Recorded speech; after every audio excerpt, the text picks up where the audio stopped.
네, 안녕하세요. 성원회계 컴퓨터학원에서 회계, 재무, 회계 원리 등을 강의하고 있는 강사 김기범입니다. 자, 우리 이번 시간에는요, 지난 차시에 배웠던 유형자산에 대해서 감가상각이라는 걸 하게 되는데, 이게 어떠한 건지에 대해서 한번 공부해 보도록 할 거예요. 그래서 오늘은 유형자산의 감가상각에 대해서 공부를 할 거고요.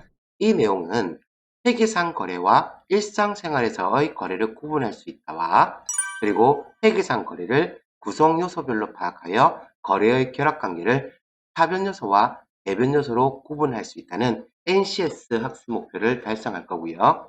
이러한 NCS 학습 목표 중에서도 유형 자산을 상각 방법에 따라서 감각상각하고 적절한 회계 처리를 할 수 있다가 오늘의 대부 목표가 되겠습니다. 자, 그러면 우리 오늘 하는 유형자산에 대한 감가상각은 뭐냐라는 것에 대해서 먼저 설명드릴 건데요. 이 감가상각이라는 건 여기 보시면 자산을 취득한 후 사용 중에 회계 연도 말 결산일이 다가오면 자산에 대한 감가상각을 하는데 이는 해당 자산의 단기 소모, 감소분을 단기 비용으로 인식하기 위한 회계 처리다라고 되어 있죠. 자, 여기서 단기의 비용으로 인식하기 위한 뭐라고요? 소모하거나 감소분 이렇게 되어 있거든요. 자, 이 얘기는 제가 우스갯소리로 그런 얘기를 많이 해요. 여러분들이 자동차를 한 대 산다든지 아니면 뭐 화장품을 새로 산다든지 해가지고 새로운 걸 하나 구입을 해요. 구입을 했어. 자, 구입을 해가지고 딱 열어봤는데 마음에 안 드는 거야. 마음에 안 들어서 이걸 쓰지도 못하겠고 하니까 누구한테요? 다른 사람들 이걸 팔 거야. 딱 뚜껑 한번 열어봤어. 이 말이겠죠?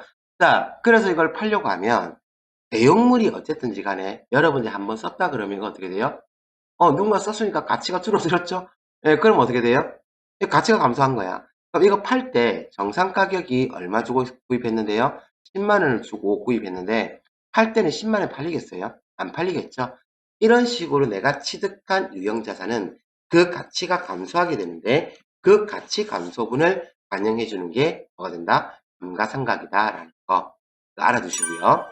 자, 그런데 방금 제가 얘기했던 거는 절반밖에 아니에요. 절반밖에 이해를 못 하신 거예요. 정확하게 감가상각에서 가장 중요한 목적이라고 얘기한다 그러면 취득원가의 합리적인 기간 배분, 요게 뭐가 된다? 감가상각의 가장 중요한 역할이라고 보시면 되죠. 자, 우리가 회계기간이 몇 년도, 뭐 1차년도, 2차년도, 3차년도, 그리고 뭐 4차년도 이런 식으로 있다고 쳐요. 내가 뭐를 하나 취득했냐면 기계장치를 하나 취득했는데 기계장치 가격이 얼마냐면 300만 원이에요. 이 말이었죠. 그럼 이 기계장치를 쓸 수 있는 기간, 제가 기대 수명이라고 한 게 뭐였어요? 내용연수라고 얘기했죠. 내용연수가 몇 년인 거예요? 3년인 거예요. 그럼 이 300만 원을 해당 기간에다가 어떻게 한다? 나눠 가지고 이 기계장치의 취득권가를 뭘로? 기간에다가 배분하는 거. 이게 뭐가 된다고요? 감가상각의 주된 목적, 가장 중요한 목적이 됩니다. 그래서 이제 여러분들 회계를 공부했기 때문에 감가상각의 가장 중요한 목적은 취득원가의 합리적인 기간 배분이다라고 놓고 들어가셔야 돼요. 이거 모르시면 감가상각 안 돼요. 자, 이게 지금 약간 이해가 안 된다고 하시는 분들 있죠? 이런 분들은 나중에 제가 원가액에 넘어가서 또 설명을 드릴 거거든요. 그럼 또 그때 한번 또 캐치를 한번 해보시고. 자, 어쨌든지 간에 이런 식으로 하는 게 뭐가 된다? 감가상각이 된다라는 거고요. 자, 그러면 이 중에서 토지하고 건설 중인 자산은 감가상각 대상에서 제외가 돼요. 자, 토지 자체는요, 한다? 토지랑 건설 중인 자산은 감가상각 대상에서 제외된다. 이렇게 봐주시고요. 자, 그러면 감가상각을 하려면 뭘 가지고 감가상각을 할 거냐? 그래서 감가상각의 3요소가 나오는데요. 이 3요소는 뭐뭐 들어가냐면 취득원가, 내용연수, 잔존가치 이렇게 세 개를 놓고 봅니다. 자, 취득원가라는 건 너네 이거 얼마 주고 구입했어? 라는 거고요. 그 다음에 우리가 취득하고 난 뒤에 자본적 지출하는 거 있죠. 요게 발생하면 이것까지 합쳐서 우리는 뭘로 본다? 취득 원가로 본다. 이렇게 되고요. 그 다음 내용 연수는요. 예상되는 사용 기간 제가 그래서 앞서 설명할 때 기대 수명이라고 얘기했던 거 있죠? 아, 이 정도 쓸 수 있어. 이렇게 되는데요. 자, 그래서 이건 내용 연수는 몇 년 동안 쓸 수 있냐? 그 다음에 잔존 가치는요, 내용 연수가 종료하는 시점까지 사용하고 처분할 때 받을 것으로 예상되는 처분 가액에서 예상되는 처분 비용을 차감한 금액. 즉, 잔존 가치는 자, 내용 연수가 뭐라고 얘기했어요? 기대 수명이라고 했죠. 그러면 기대 수명이 끝나고 난 뒤에도 얘가 가지고 있는 가치가 있거든요. 그 가치를 잔존 가치라고 보시면 돼요. 그래서 이렇게 세 가지를 우리는 뭐라고 얘기한다? 감가상각을 감요소다라고 얘기를 하고요. 자, 그러면 이것도 감가상각하는 방법이 여러 가지예요. 여러분들 집에서 김밥을 만다라고 하면 김밥을 넣는 재료도 다양하고요. 그 다음 김밥을 마는 방법도 다양할 거예요. 자, 그래서 감가상각하는 방법도 여러 가지인데요. 그게 뭐가 있냐면 정액법, 정률법, 연수합계법, 생산량 비례법 이렇게 있거든요. 그래서 제가 지금부터 정액법, 정률법, 연수합계법에 해당하는 거는 제가 직접 삼각하는 걸 다 보여드릴 거고요. 생산량 비례법은 일단 여기에서는 다루지는 않을 거예요. 대신에 설명을 좀 드릴 겁니다. 그래서 감가상각하는 걸 보고 그리고 또 설명을 드리도록 하겠습니다. 자, 그럼 일단 정액법에 의한 감가상각부터 한번 볼 건데요. 자, 일단 여기 내용을 한번 볼게요. 취득원가가 800만원, 단종가치가 50만원, 내용연수가 5년이고 상각률이 0.4인 차량 운반구를 5년간 상각하고자 한다. 정액법으로 상각하시오 라고 되어 있죠. 자, 그래서 제가 이거를요, 언제요? 2020년 몇 월 며칠 1월 1일에 취득했다고 가정하고요. 5년간 상각하라고 했으니까 본래 1년, 2년, 3년, 4년, 5년 해가지고 5년까지 가야 되거든요. 근데 여기까지 안 가고 3차년도까지만 보여드리도록 할게요. 자, 그러면 일단 2020년도 1월 1일에 취득했다 그러면 우리가 감가상각하는 건 언제 한다고 했어요? 결산일, 기말 결산일, 즉 12월 31일에 하는 게 뭐가 된다? 감가상각이거든요. 그래서 감가상각은 뭐 맨날 내가 생각날 때 하고 이런 게 아니에요. 그냥 1년에 한 번 정도 이렇게 정리하면서 그래서 기말 결산에 보여진다라고 보시면 되세요. 자, 그래서 2020년 1월 1일에 취득했으면 1차 년도에 감가상각하는 건 언제요? 2020년 12월 31일.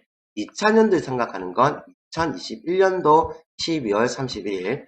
3차 년도에 상각하는 건요. 2022년도 12월 31일. 만약에 4차 년도 상각한다 그러면 2023년 12월 31일이 되겠죠. 자, 그래서 이거를 상각을 할 건데요. 자, 정액법은 어떻게 상각하냐면 정액법에 대한 공식은 내용연수분의 취득원가 마이너스 단종가치로 하거든요. 그럼 이 취득원가라는 건 나 지금 얼마 주고 샀어요? 800만원 주고 구입했으니까 취득원가는 800만원 되고요. 단종가치는 내용연수 5년이 끝나고 난 뒤에도 얘를 처분하게 되면 받을 수 있는 금액이 이만큼인데 물론 처분할 때 발생하는 비용을 차감하고 계산한 거예요. 그래서 단종가치는 얼마? 50만원. 그렇다면 800만원에서 50만원을 차감하고요. 그러면 금액이 얼마 돼요? 750만원이 되는 거죠. 그리고 이걸 몇 년? 5년으로 나누는 거예요. 뭘로? 내용연수로. 그래서 750만원에다가 5를 나눌 거거든요. 750만원에다가 나누기 몇 년? 5년을 하게 되면 금액이 150만원이 나와요.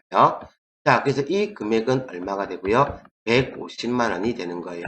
이 말이겠죠? 자, 그러면 2차 년도에는 어떻게 되냐면 2차 년도에도 마찬가지 취득원가 마이너스 단종가치를 내용연수 나누는 거거든요. 그래서 2021년도 12월 31일에 상각할 때도 요 800만원에서 단종가치 얼마? 50만원을 차감한 금액, 즉 얼마가 되는 거예요? 750만원이 되는 거고 이거를 몇 년으로? 내용연수 5년으로 나누시게 되고 그러면 금액이 얼마가 되는 거예요? 150만원. 3차년도에도요. 또 마찬가지 취득원가에다가 단종가치를 빼고요. 그걸 내용연수 나누게 되면 이건 금액이 얼마 된다? 150만원 되는 거거든요. 그래서 우리 정액법으로 상각을 하게 되면 별다른 사항이 없다 그러면 매년 동일한 가치가 감소되는 걸 반영해 주게 돼요. 그것도 언제요? 기말 결산에. 자, 그래서 기말 결산에 기록하는 건 어떻게 된다?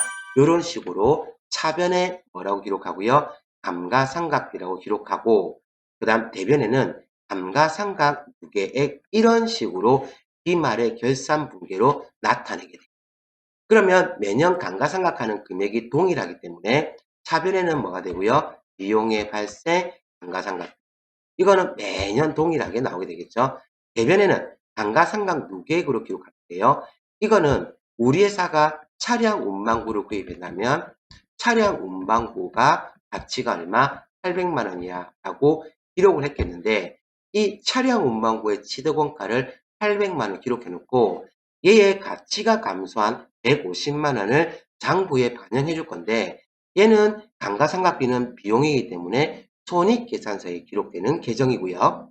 그러면 감가상각 누계액이라는 걸 만들어가지고 나 차량 운반구가 800만 원이지만 150만 원의 가치가 감소했어. 그래서 감가상각 누계액이라는 계정 과목을 만들어가지고요. 이 계정 금액은 차감적 항목이라고 해서 차량 운반구를 계속 차감시키면서 넘어가는 거다라고 생각하시면 되세요. 이게 매년 똑같거든요. 자, 그러면 요게 좀 이해가 안 되시면 요걸 다시 한번 볼게요. 뭘 보냐면 감가상각비가 매년 얼마씩 150만 원씩 발생한다는 건 일단 입력해 주시고요. 머릿속에 넣어 주시고요. 자, 그러면 우리 다시 볼게요. 자, 1차 연도에 감가상각비 150만 원, 그리고 감가상각 누계액 150만 원 이렇게 한다면 이게 어떻게 되냐면 우리가 차량 운반구를 구입하게 되면 차량 운반구 800만 원을 재무상태표에 기록을 할 거고요. 그럼 이 800만 원에 대해서 가치가 감소한 걸 감가상각 누계액으로 기록을 해주는 거예요. 그러면 감가상각비는요, 비용이 발생한 걸로 해서 순이익을 계산할 때 이만큼 나 비용이 들었어 라고 반영을 해주는 거거든요. 그래서 이런 식으로 재무제표에 영향을 줄 거고요. 2차 년도가 되면 동일해요. 감가상각비 150만 원, 감가상각 누계액 150만 원 이렇게 되거든요. 그럼 이거는 감가상각비, 손익계산서는 당기에 비용이 발생하고 그 다음에 수익이 발생한 거 이런 것들을 단기 것만 집계해 놓는 게 뭐라고요? 손익계산서라고 얘기했죠. 그러면 재무상태표는요. 그 외에도 이월되는 재산이 있다 그러면 재산을 관리를 해야 돼요. 그래서 이렇게 분개를 하게 되면 감가상각비 150만 원은 손익계산서에 150만 원으로 비용이 잡힐 거고요. 그 다음 재무상태표는 1차 연도에는 차량 운반구 800만 원에 감가상각 누계액이 150만 원으로 기록되어 있겠지만 2차 년도에 한 번 더 감가상각하게 되면서 감가상각 누계액이 150만 원이 더 발생하는 게 되거든요. 그러면 그 전에 있었던 감가상각 누계액 150만 원에다가 얼마를 더 더해서 150만 원이 더 더해져서 감가상각 누계액은 얼마로? 300만 원으로 재무상태표의 계정에 있는 거는 계속해서 2월에서 넘어갑니다. 자, 그럼 3차년도에도 마찬가지가 돼요. 감가상각비는 150만 원으로 손익계산서에 기록이 될 거고요. 재무상태표에는 차량 운반구 800만 원은 그대로 기록되고 전년도까지의 감가상각 누계액 300만 원에다가 단기에 발생한 감가상각 누계액 150만 원이 누계액에 더 플러스 얼마? 150만 원이 돼가지고요. 감가상각 누계액은 450만 원으로 기록이 될 거예요. 자, 그래서 감가상각 누계액은 이 차량 운반구의 가치가 하락한 걸 따로 기록해놔가지고요. 가치 감소분에 해당하는 걸 누적해서 쌓아놓은 게 감가상각 누계액이라고 보시면 돼요. 그래서 차량 운반구를 취득할 때는 800만 원 취득했지만 1차 년도 12월 31일부로 감가상각을 하고 나면 이 차량 운반구의 장부가액, 즉 재무상태표에 기록되어 있는 얘의 가치는 얼마다? 차량 운반구 취득가액 800만 원에서 감가상각 누계액 150만 원을 차감한 금액은 얼마? 650만 원이 뭐가 된다고요? 이 차량 운반구의 가치가 되십니다. 자, 그러면 2차 년도는요. 감가상각 누계액이 300만 원이 되니까 이때 차량 운반구의 장부가액은 얼마가 된다? 500만 원이 되고요. 그 다음 연도는요. 네, 또 150만 원 더 까질 거 아니에요. 그죠? 그럼 얼마 된다? 350만 원이 된다.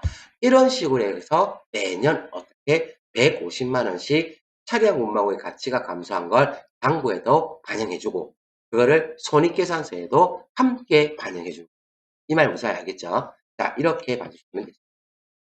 자, 그래서 만약에 문제에서 1차 연도의 감가상각비는 얼마냐 물어보면 금액은 얼마가 되고요. 150만 원 되고요. 1차 연도의 감가상각 누계액을 물어보면 당연히 150만 원이 돼요. 근데 만약에 2차 연도의 감가상각비를 물어보면 동일하게 150만 원이 되는 거고요. 2차 연도의 감가상각 누계액을 구하라고 한다 그러면 전년도 120만 원에서 올해 150만 원이 더 더해져서 감가상각 누계액은 총 얼마가 된다? 300만 원이 된다.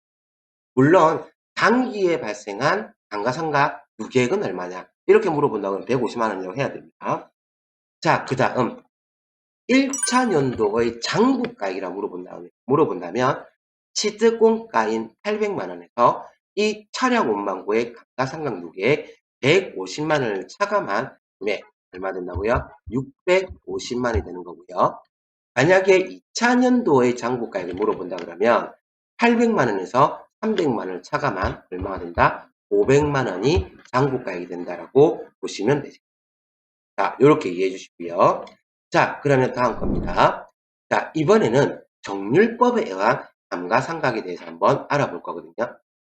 앞서서 설명했던 정액법은요, 매년 동일한 가치가 하락하는 게 정액법이고요. 정률법은요, 매년 동일한 비율로 가치가 감소하는 걸 반영해 주는 게 정률법이에요. 그래서 정률법에 대해서 한번 해보도록 할 건데요. 마찬가지입니다. 자, 올해가 2020년도고요. 자, 취득원가 800만원, 잔존가치 50만원, 내용연수 5년, 상각률 0.4인 차량 운반구를 5년간 상각하고자 한다. 정률법으로 상각하시오 라고 되어 있죠. 자, 그래서 올해가 2020년이고 1월 1일에 취득한 차량 운반구라고 보시고요. 이 차량 운반구를 제가 5년간 상각할 거예요. 자, 그러면 상각하는 건 기말 결산에 한다고 얘기를 드렸죠. 그래서 12월 31일. 그러면 1차 년도는 2020년 12월 31일에 상각해야 되고 2차 년도는 2021년 12월 31일. 3차 년도는요. 2022년 12월 31일에 상각하는 게 되는 거거든요. 자, 그렇다면 이게 정률법은 어떻게 상각을 하느냐? 자, 여기 한번 볼게요. 정률법의 상각 방법은 미상각 잔액에서 뭘 곱한다? 상각률을 곱한다. 이거거든요.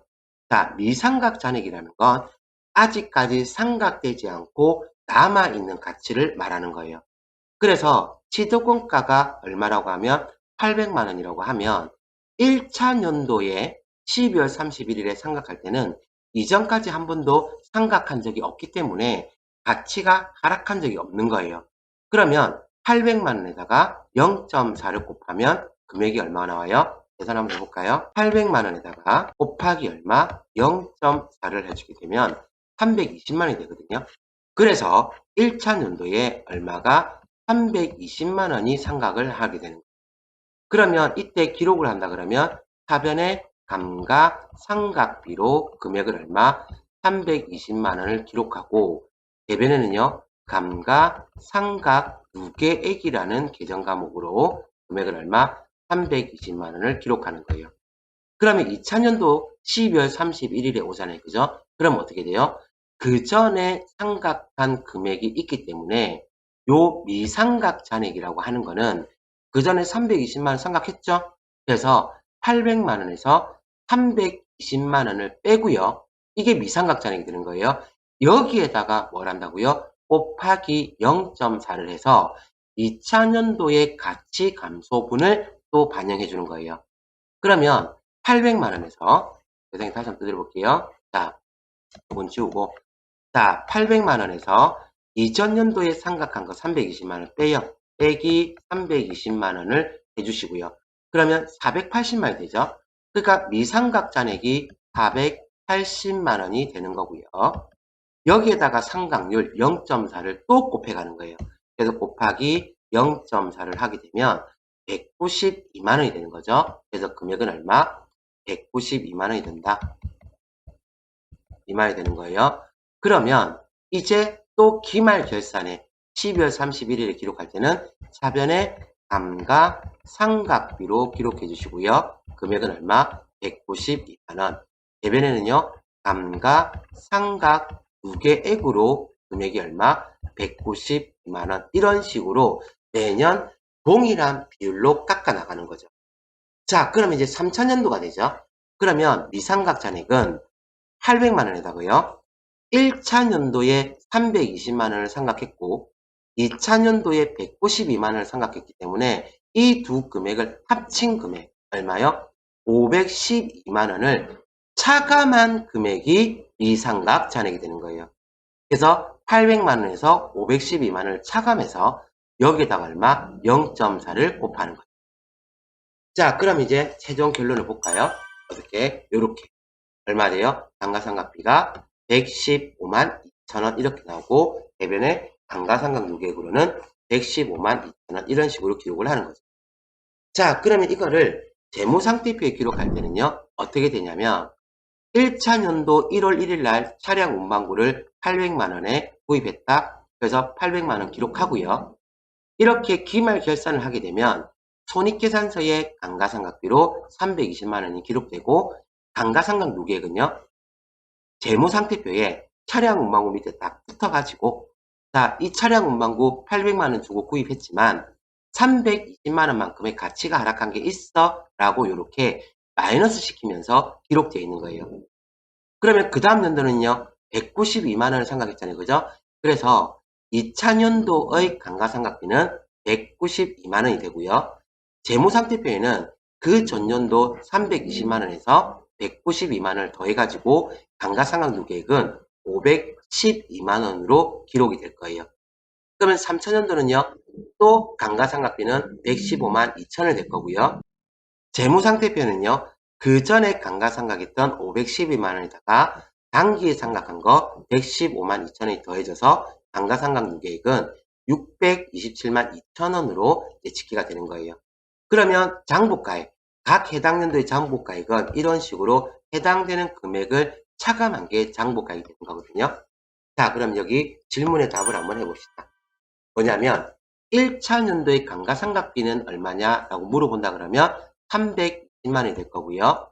1차 연도의 감가상각 누계액은 얼마냐 라고 얘기한다 그러면 얼마로? 320만원이 될 거예요. 그 다음 2차 연도의 감가상각비는 얼마냐 물어본다 그러면 192만원이 2차 연도의 감가상각비가 되고요. 2차 연도의 감가상각 누계액은 얼마냐? 물론 재무상태표에 표시되는 감가상각 누계액을 말하는 거예요. 그건 어떻게 돼요? 512만원이 된다. 이렇게 되는 거예요. 그래서 문제는 물어볼 때 여러 가지로 많이 꼬아가지고 다 물어볼 수 있어요. 참고해 주시고요. 자, 그 다음 자 1차 연도의 장부가액은 얼마냐? 장부가액은 취득공가에다가 뭘 뺀 금액이요? 감가상각 누계액을 뺀 금액이거든요.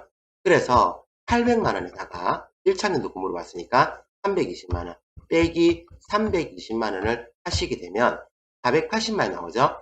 그래서 1차 연도의 장부가액을 물어봤다 그러면 얼마로? 480만원이다 라고 이렇게 답해 주셔야 되는 거고요. 그 다음 2차 연도의 장부가액은 얼마냐 라고 물어보죠. 그러면 2차 연도는 차량 운반고가 얼마고요? 800만원이고 그리고 여기다가 감가상각 누계액이 512만원이니까 512만원을 빼게 되면 288만원이 되는 거거든요. 그래서 2차 연도의 장부가액을 물어보면 288만원이다. 이렇게 되죠. 요거 기억해 두시고요. 자, 그 다음 이번에는 제가 연수합계법으로 한번 감가상각을 해볼 거거든요. 자, 연수합계법은 뭐 소개처럼 하고 갈게요. 자, 뭐냐면 연수합계법은요. 요렇게 보시면 취득공가에서 뭐 뺀 거요? 잔존가치를 차감하고 이거는 뭐랑 똑같아요? 예, 정액법하고 같거든요. 그렇게 해주시고 그 다음 내용연수의 합계분에 내용연수의 역순으로 곱하게 되거든요. 그래서 이 내용연수의 합계라는 건 뭐냐면 자 우리가 지금 내용연수가 몇 년이라고 되어 있어요? 5년이라고 되어 있죠. 5년이라고 되어 있으면 자 우리 첫해 1차 년도에는 내용연수가 몇 년 남게 돼요? 5년이 남게 되고 2차 년도에는 내용연수가 몇 년? 4년이 남게 되고 3차 년도에는 내용연수 몇 년? 3년 이런 식으로 남아있는 내용연수들을 다 더해요. 그래서 내용연수가 5년이라면 5부터 해서 5, 4, 3, 이 1을 다 더해가지고 요게 얼마 나와요? 9, 12, 13, 14, 15, 15 나오네요. 그러면 1차 연도에는 내용연수가 몇 년이 남게 되는 거예요? 5년이 남게 되는 거죠. 그래서 15분의 5로 곱하는 거예요. 결과적으로 정액법에서는 5분의 1을 곱해서 매년 동일하겠다 그러면 얘는 내용연수의 합계분에 남아있는 내용연수, 내용연수의 역순, 잔여 내용연수 다 같은 얘기입니다. 그런 식으로 해서 구하는 거거든요. 그래서 15분의 5를 곱하게 되면 금액이 얼마? 250만원이 되는 거고 이거를 차변의 감가상각비로 250만원, 대변의 감가상각 누계액으로 250만원 이렇게 기록해 주시면 된다라는 거죠. 그러면 2차년도가 되면 자, 취득공가에서 잔존가치를 차감하는 건 동일하거든요.